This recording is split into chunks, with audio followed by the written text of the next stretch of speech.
For round 4 of the IMSA Prototype Challenge presented by Mazda, we've come north of the border for our annual trip to Canada. Canadian Tire Motorsport Park is the venue for this challenge for our teams and drivers in the fastest of our development classes.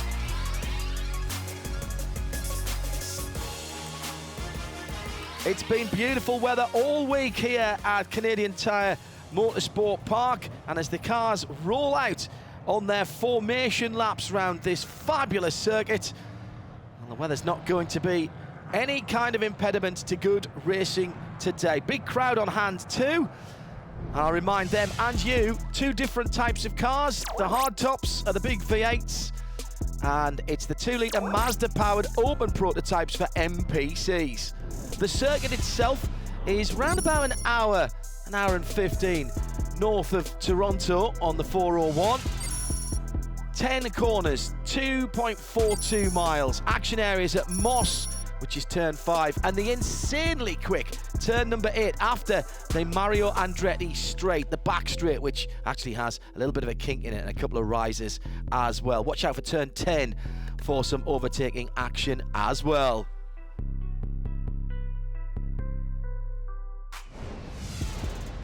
There's the Mario Andretti straight I was talking about. You can see that right-hand kink and one of the rises that we were mentioning whilst we were looking at the track map. 1 hour 45 minutes, single event per race weekend, 1 or 2 drivers. So here's your starting drivers at least. Leo Lamelis and Max Hanratty, Jan Wright and Anthony Simone. That's your first 2 rows in the LMP3s. Going down through the field, welcome to the series in the Norma for Hannah Zellers, who has Cameron Castles alongside. He's drafted in Trent Hinman to drive with him. He drives with Trent in a number of other series.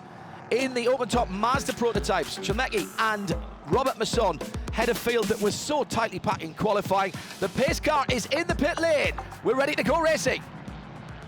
1 hour 45 minutes on the circuit. The field are side by side. The green flag is in hand, and Shea Adam and Jeremy Shaw will take you through the action.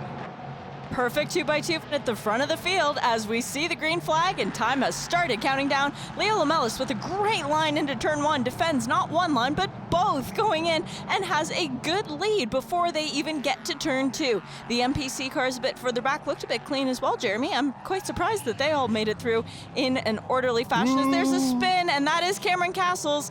Contact there with the number 75, isn't it? Or was it the 70? No, it was the 75. The Performance Tech machine goes around, but Cameron able to continue because there is such great runoff area in turn 2, now completely paved through and through. That would not have been a happy story a couple years ago, Jeremy. No, that was a pretty lucky escape there for Cameron Castles. Hopefully there won't be any damage to either of those cars. A couple of them got together, didn't they? But that was a narrow escape and a very scary moment. That's pretty much flat out on the first lap in these cars, or perhaps not, as Cam found out.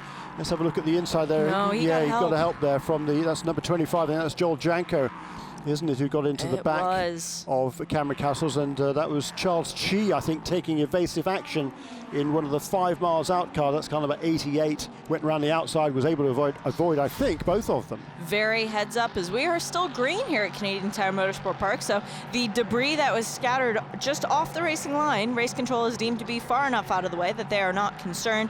So after lap 1, it is Leo Lamelis in the 7, leading Chris Wright in the 30. Charles Chi has come into the pit lane in the number 88. It's showing up on timing and scoring as he drops down. That would be, I would imagine, precautionary, just to make sure that there is no sort of debris on his cars. No, the left rear, the bodywork is actually hanging a bit loose, so maybe he didn't get as scot-free as we thought he had. Maxwell Hanratty in 3rd. It's Anthony Simone just from up the road. You said Aurora, he's from Innisfil, which is just south of Barrie, so a local driver. He is in 4th, and then in 5th, Dean Baker in that number 4 machine. Leading an MPC, we have had a shakeup. Michael Klemecki no longer leads. It is the 28 of M. Bart Wolf ahead of the 86 of Dave House, and then Dr. Robert Masson in the 11, and then our pole sitter, Michael Klemecki. So a bit of a mix-up there in the opening lap. And I would hazard a guess to say that was because of that incident at top of the hill in turn 2 with cars spinning all over the place. Evasive action taken by many of the front contenders in the MPC class. Cameron Castles also into the pit lane in his number 75 machine, as he will now go a lap down as the leaders come through to complete their second lap. and bit of a gap forming between the top two. Chris Wright hanging on to the back of Lamelas. So a good scrap going on up there for the overall lead, and then cars starting to filter out a little bit further back through the field. But that number 74 of Anthony Simone, clearly with quite a bit of track knowledge around here, is putting pressure on Maxwell Hanratty in the number 3, the green and black Ligier. That's going to be a good battle because, of course, Jeremy, with the two different chassis there, Anthony Simone in the Norma and Hanratty in the Ligier. The start is under review. We have received race control's message that they are looking into that to make sure that everything is going cleanly. But the blue Norma able to catch up with the green Ligier at different points along the track. The Norma, which is traditionally a very quick car in a straight line, will be loving where they are on track right now because the back straight is just a place where he can slowly reel in Hanratty and let his presence be known. That's right, the Norma is renowned as being pretty fleet on the straight, and up the outside, though, is Anthony Simone trying to make that pass on Hanratty. Hanratty did a good job there to protect the inside line as they entered turn 8. No way through there for the local driver Anthony Simone. In car number 74, tucked back into 4th place. And about to put in the fastest lap of the race as Leo Lamelas comes across the line. No, Simone's lap, the 3rd sector was a bit slowed down, so clearly having that Ligier of Hanratty in front of him is causing a bit of grief to the Canadian behind in the blue Norma. TJ Fisher, the team car to the 74, a bit further back, but still well within the picture, so it's not complete isolation for the 74.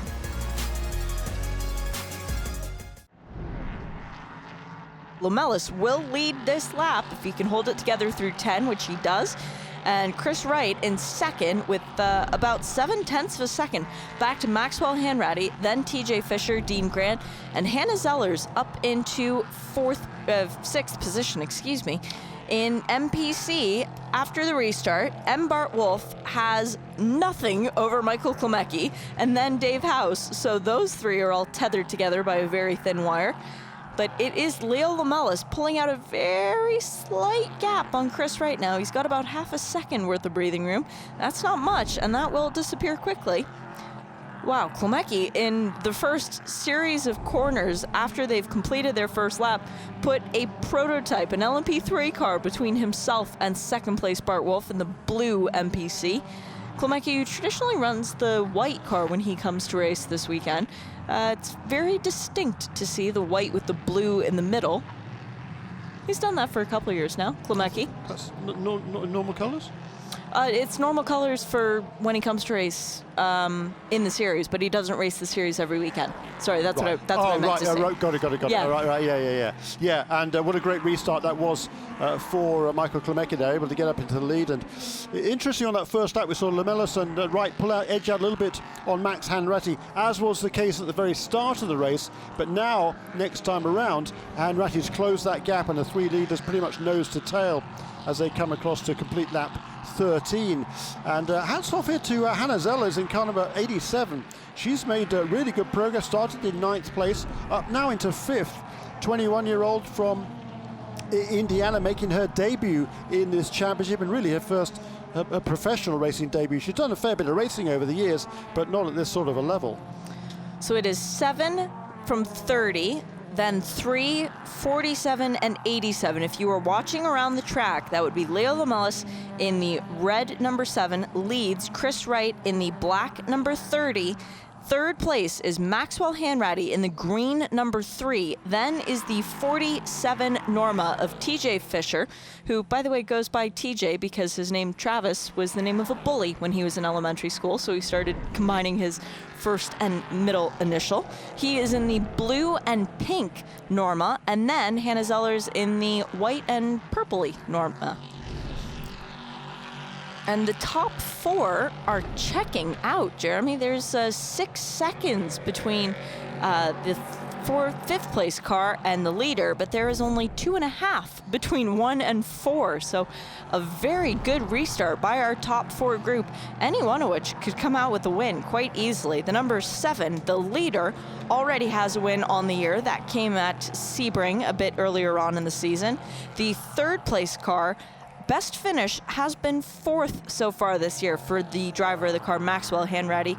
He's had a couple different co-drivers over the first 3 races, but now with Garrett Grist, a guy with some local track knowledge, that car will be very good later on once Grist gets behind the wheel, even though he's not driven the car very much. Yeah, that's right. And TJ Fisher, you just talked about him in 4th position. He's closed right up on that last lap. That was his best lap of the race so far in car number 47. That 4-car train battling at the front of the field. Should also mention that the number 30, the car driven by Chris Wright, won the last time out at Barber Motorsport Park.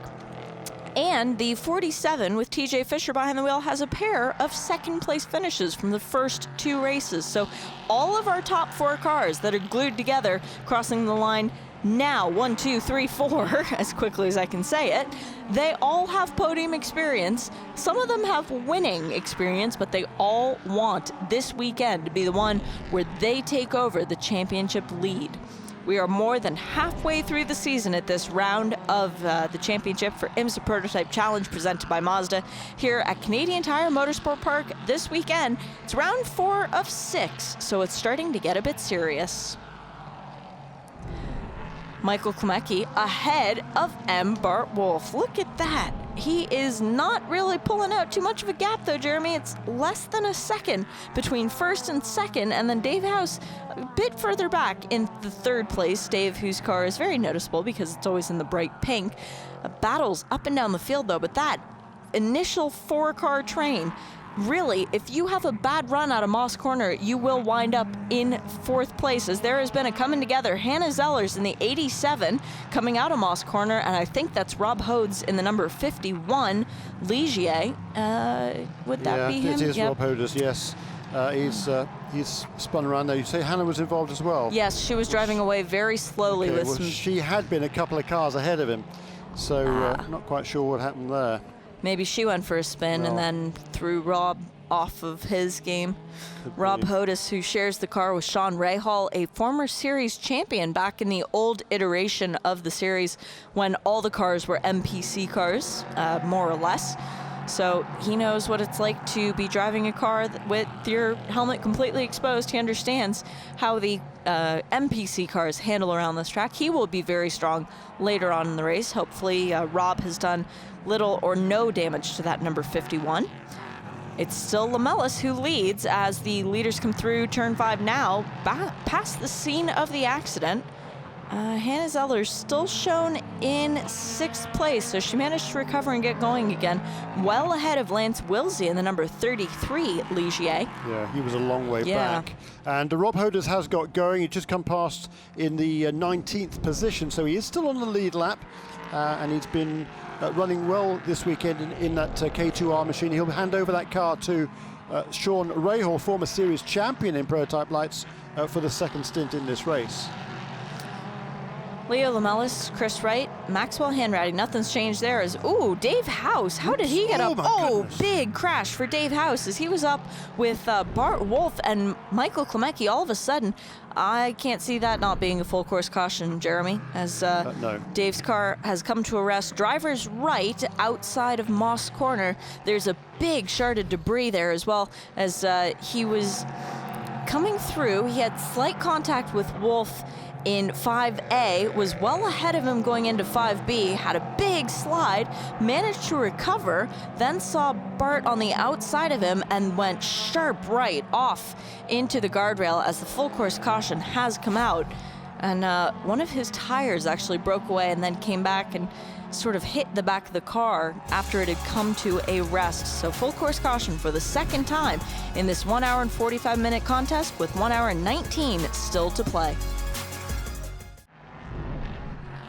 Safety car is in. Leo Lamellis with a great jump this time. Chris Wright nowhere near as close to him as he was the last time. Green flag is in the air, and Maxwell Hanratty in the green Ligier behind is trying to fend off the Norma of TJ Fisher and the Ligier of Dean Grant. Good start from our mid-pack as well, as everybody looks to make it cleanly through turn 1. And at the front, Leo Lamellis, 0.3 of a second already up on Chris Wright, as they are now coming into turn 3, exiting there and looking at turn 4. Good restart by Leo Lamellis. Yeah, he's a quick study, is Leo. He's I think he's one of several drivers coached by Bruno Junqueira, including the Bakers as well, actually. He's a good person to have on your yes, side. He is. Well, the number 30, Chris Wright, has put the heat into the tires and has realized that it's a very long straight. If I draft him, I might have a chance to get close. Not close enough to make a move going into turn 8 as the MPC leaders coming through turn 5. It's Klemecki, Wolf, Brownson now in third, and then Dr. Masson.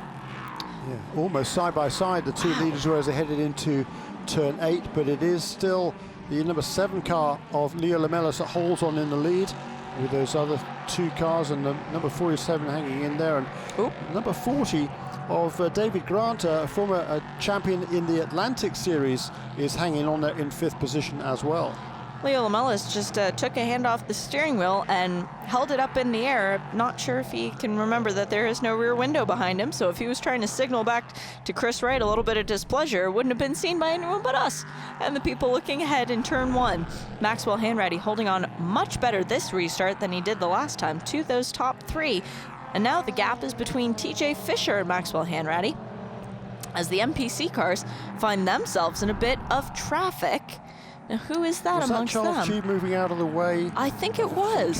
Charles Chi is a couple of laps off the pace, having made that pit stop after the incident on the first lap. Ooh. Oh, Michael Klemecki's in the pits. Now, this is interesting, Jeremy, because he does not have a minimum drive time to meet. Klemecki, driving by himself, can pit at any time just as long as he has enough fuel to then make it to the end of the race. So he's gotten out of the car, and they haven't seem to be much urgency down there, unfortunately. And I fancy. I mean, if he could probably get to the end from here. Yeah. So strategically, that might be a pretty good idea. In case there's a full course caution, he's already made his pit stop.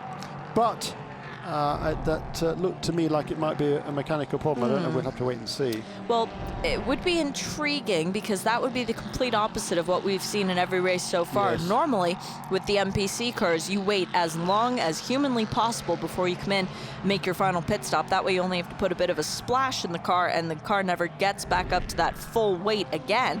If you came in early, though, you would get the advantage of the possibility of a safety car, like you said, Jeremy. So that is quite an intriguing prospect. So that's going to put Bart Wolf back into the lead again of MPC in car number 28. But he's got a tremendous battle there with John Brownson, who started at the tail of the field of vast experience. Oops, there's a spin for David Baker, too. That's the 5th place car. That is the number 40. That's David Grant, Jeremy, sharing with his brother Keith. They've got a whole slew of SCCA experience. 2 brothers in this field. Two pairs of brothers. Very good point. One pair sharing a car and one pair making life difficult for us and running with different teams even.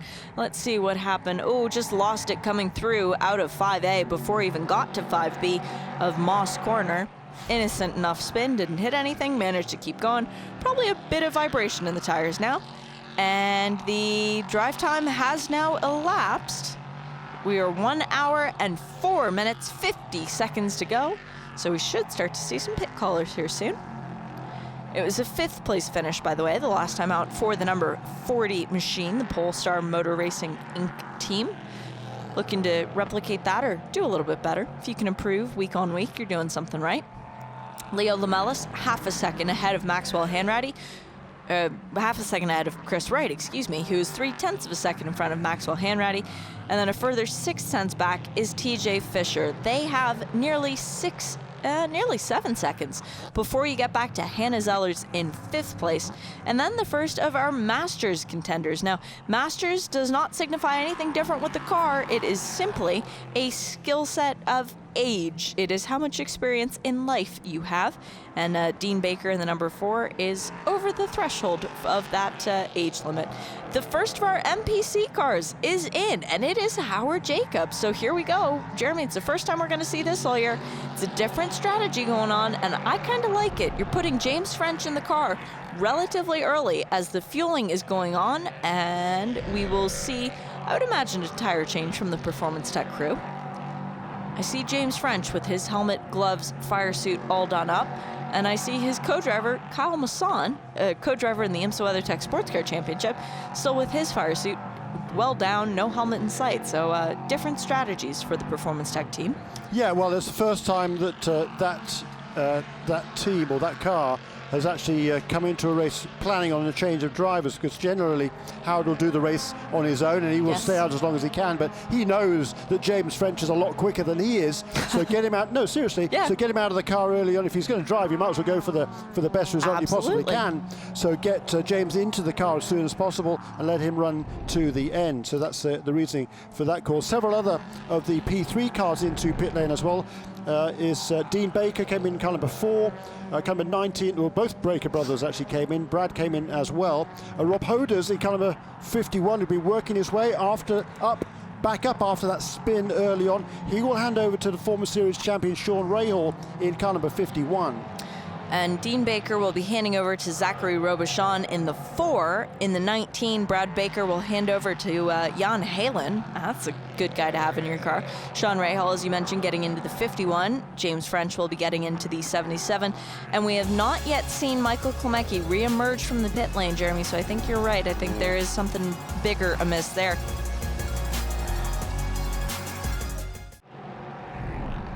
The leader is in the pit lane. Leo Lamelis in the 7. Ligier finally comes in.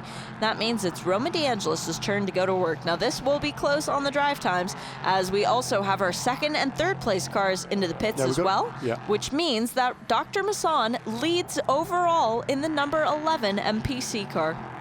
So Bart Wolf handing over to Tazio Audis, John Brownson coming in to do his pit stop, and Paul LaHaye as well. Neither of those drivers will relinquish driving responsibilities of their cars.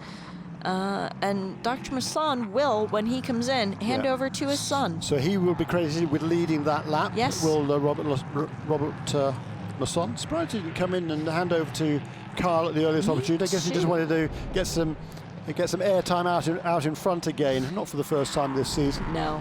He led at Daytona, did he not? I think that's where it was. He's led... no, just one lap at Barber is all that Robert led actually up until now. Oh. Well, the battle for the head of the LMP3 field continues on track at the very least. Austin Cusker way far out ahead, even though he's behind this battle. I know it's confusing, just go with me here. Jan Claret holding off Garrett Grist, the 30 and 3, both ESM machines, so that will be a little bit of fun for the team. The next car back is Zachary Robichon in the 4, benefiting immensely from that caution period. And here is Robert Masson on pit lane now. There we go, and they will be running around the car, getting him out, doing the refueling, and then installing the younger of the 2 Massons. As there goes Dr. Masson climbing out of his car. Right, so once these, still now for the next lap or so, these cars are going to be shown at the front of the field, because they were 2 laps ahead, number 47, 3 laps ahead of the number 30. When this is all reset, the number 47 car is going to be at the back of the pack, but leading a race by almost the better part of a lap over this battle that we're watching heading up the hill towards turn 8, which is led by number 30, who's actually edged out a little bit, Jan Claret, on that lap over Garrett Grist. The 2 Canadians then in 2nd and 3rd, Garrett Grist and Zachary Robichon in numbers 3 and 4. And then the Indy 500 driver from this year, Jay Howard, 4th place in that group in car number 87. His best Indy 500 finish came this year for Schmidt-Peterson Racing, driving the number 7, where he finished 24th. So a big round of applause for Jay Howard, and it's proving he's not only fast in an IndyCar, but he's also fast in a Norma, as he goes personal best lap time through Sector 1. But it was Jan Claret who lit up the screens that time around. The fastest lap of the race so far, and he's going even faster now. 1:14.609 as his best lap, and he clearly wants to put a bit of ground between himself and Garrett Grist. Behind Jay Howard, Sean Rahal, Jan Halen, Corey Lewis, Keith Grant, Robbie Foley, Trent Hinman, and then James French. So some pretty decent names in this series now, Jeremy. It's really fun to see. Yes, it is, isn't it? Good battle on track developing. Jan Halen holding off Corey Lewis They are basically nose to tail as they come down the long straight. You got a lot of time to think about how you exited turn 5 before you get to turn 8, because if you didn't do it optimally, you're going to be passed by multiple people. And Corey Lewis not close enough to Jan Heylen. Oh, Jan Heylen fighting the balance of the car as he turned into 8, and the car decided to, nope, I'm going to make you work hard for it. He had to turn in a second and then a third and a fourth time before the car finally stuck. And Corey Lewis just sitting back a little bit, letting Jan figure the car out before he gets up to battle with him. Austin McCusker finally shown on the timing screen as leading the race overall. Okay, so we're starting to get into some semblance of normality. Jeremy, I've got a question though. If we have a safety car now, the safety car would pick up McCusker. Correct. And all the other cars would go around past, so then we would have everybody effectively on the same bit of track. Correct, because they are all on the same, all on the lead lap. They're just almost the 3/4 of a lap behind the number 47 car. So yeah, everybody else is praying for a full course caution.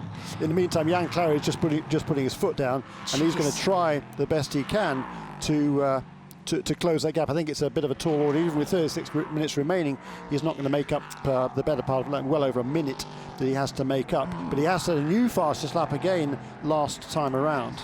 2 third-place finishes for Chris Wright in the Extreme Speed Motorsports number 30 before going to Barber Motorsports with Jan Clary in the car, and then all of a sudden it was a win. So they decided to bring him back for this weekend again.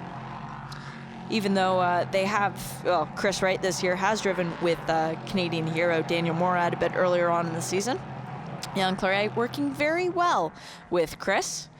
As another penalty comes through, Jeremy, extinguisher not properly manned yet again, but this time it is for car number 7. That was our leader before the pit stop cycle. That is Roman DeAngelis coming down the pit lane, drive-through penalty. Again, fire bottle not properly manned. That'll be something that the teams will really need to take a nice, long, hard look at before we get to VIR in the middle of August. Crikey. That's throwing away a good opportunity. It is, especially when you put a driver like Roman DeAngelis behind the wheel of your car, a kid 17 years old from Bell River, Ontario. He's only got one start in this series. That was a win. That was at Daytona International Speedway. So you bring him to a track like this where he's already very comfortable. It's a recipe for something very good, but it can get thrown away with something that simple. Oh dear, oh dear. Kyle Masson now stretching his long legs as the very tall young man is pulling away from James French. I'm sure James was hoping that he was going to stay close and show him some tricks of the trade. Yeah, it'll still be Howard's best result, though. Yeah. Howard Jacobs' best result, so he'll be happy. I'm sure he's watching on with a mixture of relief, satisfaction, and regret, because I'm sure he'd like to be driving the car himself as well. Jan Heylen has been passed by Corey Lewis, but our leader, Austin McCusker, just going by Jan Heylen now on track, will then get an opportunity to catch back up to Corey Lewis and pass him as well, so putting both of those cars properly a lap down. Yeah, it's been kind of frustrating for Austin McCusker because he's been bottled up behind a whole bunch of cars during this race. He's still got a very handy lead. It's still over 35 seconds, but it's come down from about a minute. It's almost been halved, actually. But as long as he keeps his calm at this stage, then it should be looking good for Austin McCusker and TJ Fisher. Oh, don't say that, Jeremy. It's too soon. You can have a mechanical at any point around this track, and it's a very long way back to the pit lane, so anything can happen, and that's why I'm not putting any nails in the coffin, not saying any podium positions or anything, because it's much too soon. 22 minutes still to go in this race. Austin McCusker ahead of Jan Clary, Garrett Grist, Zachary Robichon, Sean Rahal round out the top 5. Then is Jay Howard, Corey Lewis, Trent Hinman now ahead of Jan Heylen. So Trent taking advantage of the leader coming through, and Heylen slowing down to let the 47 Norma through. Well, Trent Hinman said, thank you very much, I'll take that position too, in the number 75 Ligier. Very heads-up driving from Trent. Yeah, he's charging along there in that number 75 car. Third in the MPC class is John Brownson. He is ahead of Tazio Otis, although not by very much, only half a second in the battle for the final podium position in the MPC class. I'm a lot more comfortable talking about that one with 21 minutes to go. As we've been green for quite some time now. The fastest lap still belongs to that second place car though, Jan Claret with the 1:14.515, and that was his not too far off of his last lap, which was 1:14.7. He's gaining about 3 seconds a lap on McCusker. Do you think maybe Austin has just sort of put it back onto an autopilot mode? He's not pushing? No, he's been working his way through that traffic, and he's now up behind Corey Lewis as well. He'll want to try and get past him, but that's been the problem, if you like, for Austin McCusker. But yeah, you know, he's been very sensible. He's picked his way past and is doing exactly what he needs to do. But the fastest lap of the Norma is a second slower than the fastest lap of the second place Ligier. That is quite a big difference between the two. The trap speeds are completely in the favor of the Norma, 157.7 miles an hour the last time through versus 154.5 for the Ligier, so a 3 mile an hour difference. The black car was slower than the red and blue one, but the lap time doesn't say the same story. This track really does help those who have a lot of downforce on their cars, and the Ligiers have been proven to be very strong around here. It would be the first win for Norma at this track in this series, so that is something to hold on to. If the 47 Motorsport guys can keep going for the next 20 minutes roughly, then they will get to claim that, but we're not giving it to them yet. There's still a long way to go. I was watching the two 5 miles out cars. Okay, well, Memo Gidley has finally found a way past Jay Howard. They're laps apart, though, so Jay Howard remains in 6th position. He's fallen a long, long way back from Sean Rahal. Rahal made that pass 9 laps ago, and there's 22 seconds, I think, or more between, no, 10 seconds. What am I looking at here? Yeah, 51 to 87. Okay, well, Corey Lewis has found a way past, actually, on that lap past Jay Howard. So I think it was a slow lap for Jay. He must have got, I think maybe he and Memo had some little tussle out there on the racetrack, and Jay came out the loser, and he's actually lost a position as well, but he'd lost a lot of ground to Sean Rahal. 3 seconds slower than anybody else that last lap through for Jay Howard, so it must have been something wrong. He clearly, no, yeah, he had a sort of bit of a get-together with Memo. That's not good. Don't wreck and don't wreck your teammate. 2 of the biggest orders, especially when your teammate's car is the team owner. That's an even bigger edict going out. Jan Claret doesn't have to worry about any of that. Neither does Garrett Grist. Garrett, who's driving around the number 3, the Extreme Speed Motorsport car, sort of in delicate isolation right now. The only cars he's seeing are MPC cars, but not the MPC leader, who is Kyle Masson in the number 11. He has pulled out 6 seconds over James French, who continues to circulate in 2nd. In a very safe position for now, 27, nearly 28 seconds ahead of John Brownson in the number 34, who is still trying to hold off Tazio Otis for the 3rd place, the final step of the podium in MPC. There is only half a second between the number 34 and the 28 machines, so that is a good battle as they come through turn 5 now. And Tazio Otis, really good exit speed. John Brownson's going to have a problem when they get into the end of the back straight. Turn 8 will be a passing opportunity. Brownson dedicated early to the inside line. He's saying, if you want to go around me, you're going to have to do it the long way, son. Tazio Otis says, okay, thank you very much. I will, and does just that. Brownson, a victim down the back stretch, loses the final step of the podium, and Tazio Otis now will look to set sail. It's a long way up to James French, and I don't know if he could get all the way there to the Wisconsin native, but he's certainly going to try. There is, let's see, as they cross the line, 28 seconds back. I think that's a bit too much of an ask, but the 28 car will still be happy with a podium position from this race. That's a good result for them. Passing around this track can be quite difficult, as Kyle Masson has learned, as he's still, and Michael Klemecki going 4 wheels off the track at turn 2. I'm sorry, you can't do that. If there were grass there as it were a few years ago, you would have been well off in the wall, and he backs out and gives Kyle Masson the opportunity to drive away a little bit. They were trying to split an LMP3 car, and what happened was Klimecki went 4 wheels off, driver's right, over the concrete, well over the green line, distinguishing the track limit, and managed to make the pass, but also managed to not crash. It's a good plan. Yeah, hey, works. Jan Claret still pushing. Personal best Sector 2 time for his number 30. Extreme Speed Sport, the completely gray Ligier. But still far back from Austin McCusker. Yeah, 18 seconds, but that's been cut in.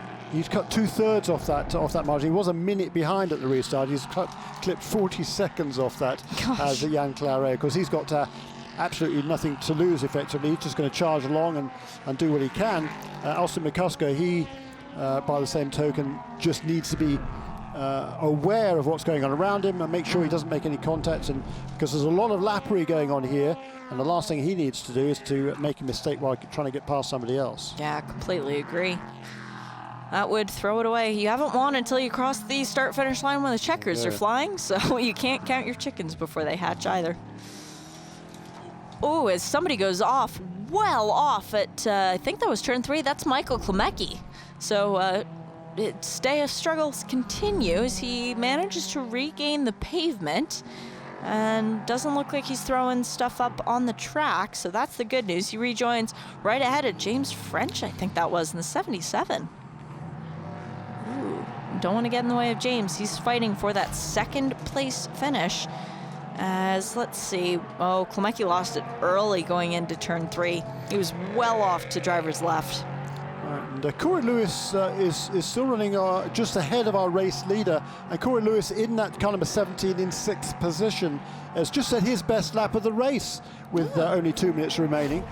So he's doing his darndest. He doesn't want to go a lap down to Austin McCusker. Of course, the reason for that is if there had been a full course caution, then he would have made up all that ground. But he's just doing his best lap of 16.1. Some of the other leaders are doing 15. It's the fastest lap of the race with Jan Claret way back on lap right after the restart with a 1:14.5.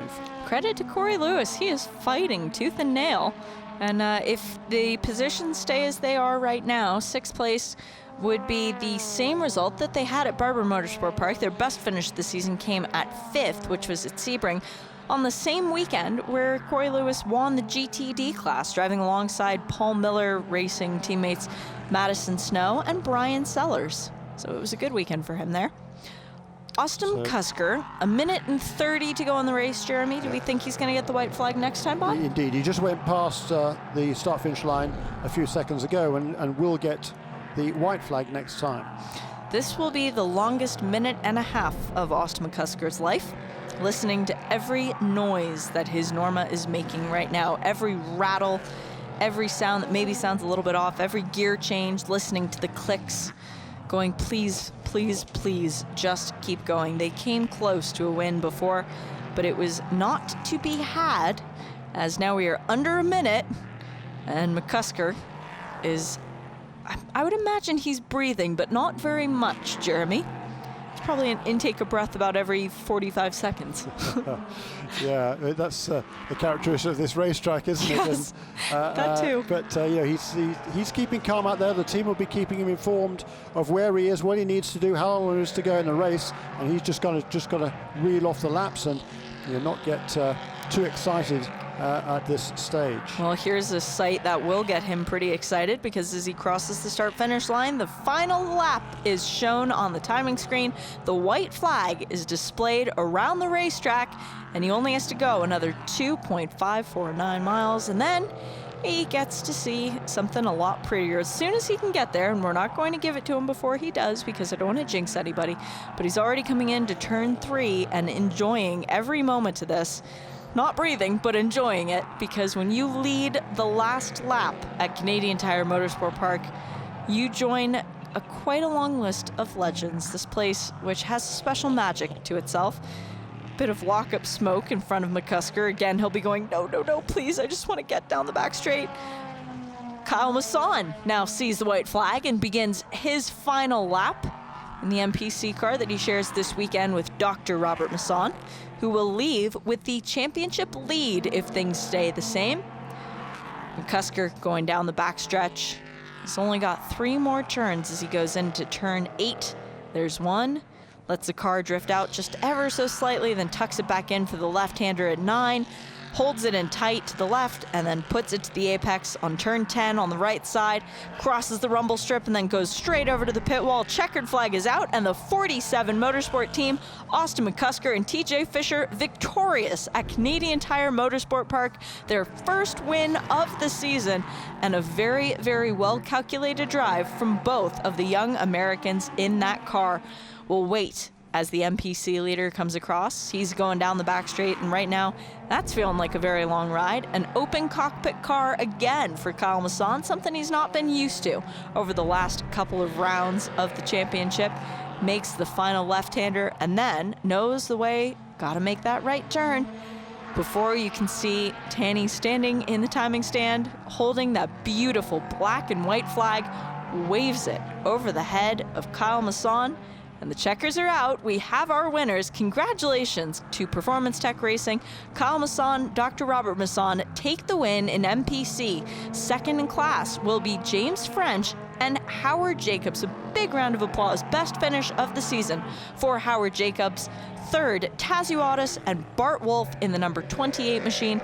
They also fought very hard for their podium. And now that everyone has crossed the start-finish line in the top 3, I can tell you, Austin McCusker and TJ Fisher, yes, take the win, but in second, it was the 30, Jan Claret and Chris Wright in the LMP3 category. So it's Norma from Ligier, and then third is another Ligier. That is Garrett Grist in the number 3, the car that he shares with Maxwell Hanratty.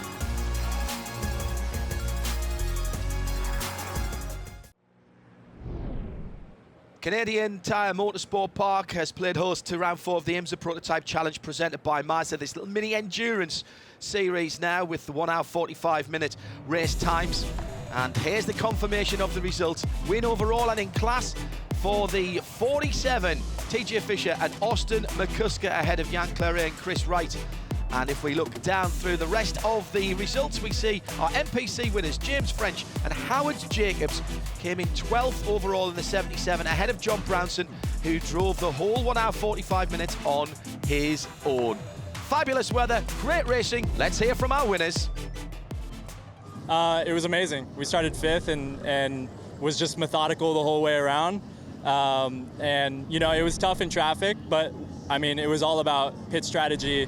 And the first stint, you know, it was just like working my way through and then pitted in just behind the leader.